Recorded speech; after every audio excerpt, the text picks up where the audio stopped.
Saat ini kami sudah terhubung bersama dengan paman korban Francisco Sinaga dan Kepala Bidang Pelayanan Kesehatan Dinkes Kota Bekasi Fikri Firdaus untuk berbincang lebih lanjut. Selamat pagi Pak Frans dan Dr. Fikri.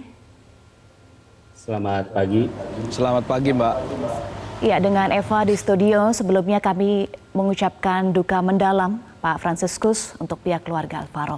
Semoga selalu diberikan kekuatan dan ketabahan ya Pak Franciscus.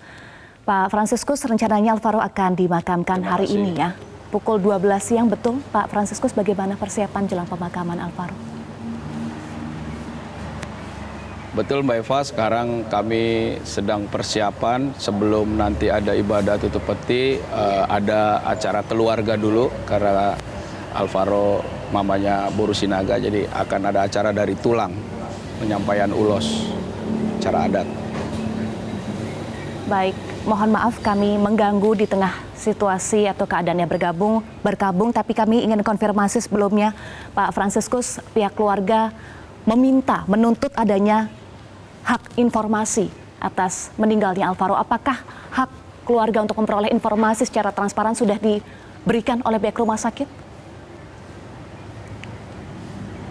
Ya, sebenarnya kami dari awal itu kan memang meminta pihak rumah sakit menjelaskan secara rinci, secara detail apa saja yang sudah dilakukan pihak rumah sakit terhadap anak kami. Tapi memang setelah keluar dari ruang operasi di hari keempat kami juga belum mendapatkan informasi, tapi di hari berikutnya disampaikan, tetapi masih pakai bahasa medis dan selalu bahasa dari manajemen harus rapat manajemen dulu. Sehingga kami sampai akhir Alvaro dipanggil Tuhan belum mendapatkan informasi yang jelas. Selalu normatif, sudah dilakukan sesuai standar SOP operasi, tetapi apa yang dikerjakan, apa dosis yang disampaikan terhadap anak kami sehingga anak kami mati batang otaknya itu belum kami dapatkan sampai detik ini. Dokter Fikri, bukankah hak atas informasi yang jelas termasuk juga rekam medis yang bisa dipahami dengan jelas oleh pihak keluarga adalah hak yang harus diberikan oleh pihak rumah sakit, Dokter Fikri? Ya, sebelumnya saya ucapkan berita belasungkawa, prihatin terhadap kejadian kepada Ananda Alvaro. Terkait dengan rekam medis, memang ada di dalam undang-undangnya bahwa rekam medis itu bisa diminta dengan keterkaitan yang pertama keuangan, hukum, dan diminta oleh keluarga. Dan harus memang disampaikan secara bahasa yang mudah dimengerti oleh keluarga, karena keluarga tidak semua juga berdasarkan anggota medis ya. Jadi memang itu yang harus disampaikan kepada keluarga. Apa yang disampaikan harus menggunakan bahasa yang mudah dimengerti oleh keluarga pasien tersebut. Sudah ada tindak lanjut dari Dinkes Bekasi untuk bertanya kepada pihak rumah sakit kenapa rekam medis yang bisa dipahami oleh pihak keluarga belum diberikan sampai saat ini? Pada saat ini kami memang sudah melakukan tindak lanjut dari sebuah kejadian ini ya kami mengikuti sesuai dengan peraturan atau undang-undang yang diamanatkan kepada kami sesuai dengan peraturan pemerintahan pemerintah nomor 47 bahwa tugas dan kewenangan Dinkes sebagai pembina dan pengawasan. Dalam hal ini kami sudah memanggil 2 kali dari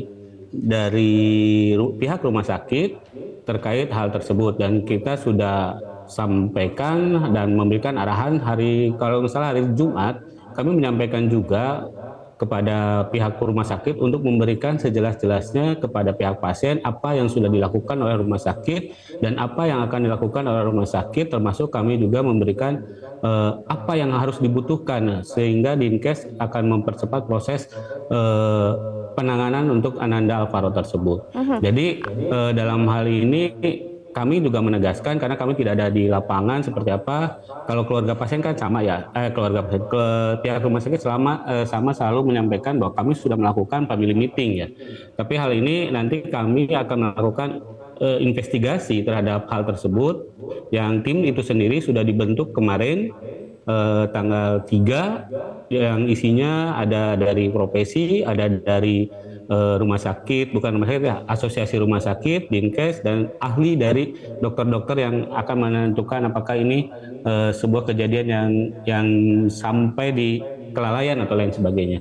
Untuk pihak komunikasi memang kami sudah menegur dan memberikan arahan supaya memberikan informasi sejelas-jelasnya kepada keluarga pasien sesuai dengan bahasa yang mudah dimengerti oleh pasien tersebut, keluarga pasien. Jawaban dari pihak Rumah Sakit Kartika Husada apa dan kapan akan diberikan? Untuk ini kan mereka menyampaikan bahwa sudah dilakukan family meeting ya. Bahkan pada saat itu sudah dilakukan 2 kali pertemuan, dan setelah pertemuan dan kami pun infonya sudah melakukan pertemuan juga dengan keluarga. Hari ini kami akan melakukan pemanggilan terhadap secara klinisi dan diketuai oleh ID terhadap dokter-dokter yang diadukan, dan dengan direktur rumah sakit tersebut. Jadi kami belum mendapatkan jawaban terkait dengan apakah benar rekam medis sudah diserahkan atau belum kepada pasien. Padahal itu memang haknya dari keluarga pasien. Itu yang itu kami belum masuk pasien, ke dalam Dr. Fikri. rekam medis itu. Siap? Ya, baik. Pihak rumah sakit Pak Fransiskus menyampaikan bahwa sudah melakukan operasi sesuai dengan SOP. Tetapi pihak keluarga sempat menyatakan bahwa menemukan sejumlah kejanggalan. Nah, kejanggalan apa saja yang ditemukan selama proses itu? Ya, kalau pihak rumah sakit selalu menyampaikannya bahwa hasil dari operasi sudah sesuai dengan prosedur yang mereka kerjakan. Tapi sebenarnya kan dari awal sudah ada kejanggalan, Mbak Eva. Pertama, pasien pada saat diundang ke rumah sakit untuk operasi, datangnya harus jam 5 subuh. Yang menurut saya itu tidak lazim kalau tidak darurat. Terus yang berikutnya, anak kami diambil untuk dibawa ke ruang operasi itu tanpa sepengetahuan orang tua karena orang tuanya sedang mandi. Lalu setelah itu keluar dari ruang operasi tindakan, anak kami ada serangan gangguan napasnya, susah bernafas. Lalu mereka bawa lagi ke ruang ICU, dilakukan tindakan, tetapi ada bahasa anak ini karena kejang-kejang harus ditidurkan. Dan dari hari itu sampai hari keempat, kami tidak mendapatkan informasi. Kalau kami tanya, keluarga selalu dibilang kami akan rapat manajemen dulu. Lalu agak sedikit keras keluarga, didapatkanlah informasi di hari kelima, ada diundang dengan manajemen kita rapat karena marah-marah, dinyatakan bahwa anak kami sudah mati batang otaknya. Nah, kejanggalan berikutnya lagi ketika hari ke-8, saya kebetulan hadir di situ bersama papanya Alvaro. Kita meminta untuk second opinion untuk anak kami dirujuk ke rumah sakit yang lain. Tetapi kembali lagi-lagi bahasanya mereka, kami harus rapat manajemen. Kami minta rekam medik, kata mereka kalau rekam medik itu dokter ke dokter. Oke, tapi resume medik kan harus kami bisa dengarkan. Tetapi kami tidak disampaikan. Akhirnya setelah ada kemarahan dari keluarga, mereka mulai mencari rumah sakit untuk mencari rujukan, tapi ya mungkin sudah terlambat. Semua rumah sakit katanya menolak yang mereka hubungi. Ada rumah sakit PON, ada rumah sakit RSUD dan lain-lain, semua menolak karena terlalu riskan memindahkan pasien. Nah, sudah kita tunggu terus sampai akhirnya di hari ke-13 anak kami jam 6 kurang lebih 6 sore itu henti jantung dan dipacu, diusahakan sama mereka, dan akhirnya 18.45 anak kami pergi. Jadi itu kan sudah menandakan kejanggalan, dan sampai detik ini setelah meninggal pun kami belum dijelaskan rinci dari riwayat yang dilakukan terhadap anak kami. Pokoknya kami keluarga besar itu bertanya-tanya sampai detik ini, Amandel kok bisa jadi mati batang otak? Itu sih, Mbak. Ya, baik Pak Fransiskus, nanti saya akan coba konfirmasi ke Dr. Fikri, tetapi karena Pak Fransiskus akan melanjutkan proses pemakaman, saya akan tanya lagi fokus ke Pak Fransiskus dulu, baru nanti ke Dr. Fikri ya. Pak Fransiskus, kakak dari Alvaro juga menjalani operasi Amandel ya. Apakah keluarga juga tahu bahwa tim dokternya ini sama? Apakah prosedurnya juga keluarga melihat ada perbedaan atau sama saja? Sebenarnya sama saja, cuman karena perlakuan terhadap anak pertama yang pertama dibawa Alvaro tidak sesuai prosedur yang kami rasakan. Jadi mamanya si abangnya ini namanya Vincent. Nah, itu dikawal terus, dijaga terus. Jadi agak perbedaan lah jadinya ketika mau dibawa ya anak ini kan dikuatkan dulu sama orang tuanya. Kalau Alvaro sama sekali tidak ketemu dengan orang tua. Jadi perbedaannya di mental. Itu sih. Kami tidak tahu bagaimana perlakuan perawat terhadap Alvaro pada awal-awal. Kalau ke Vincent ya dari awal diantarkan mamanya soalnya. Kan beda sekitar 2 jaman lah.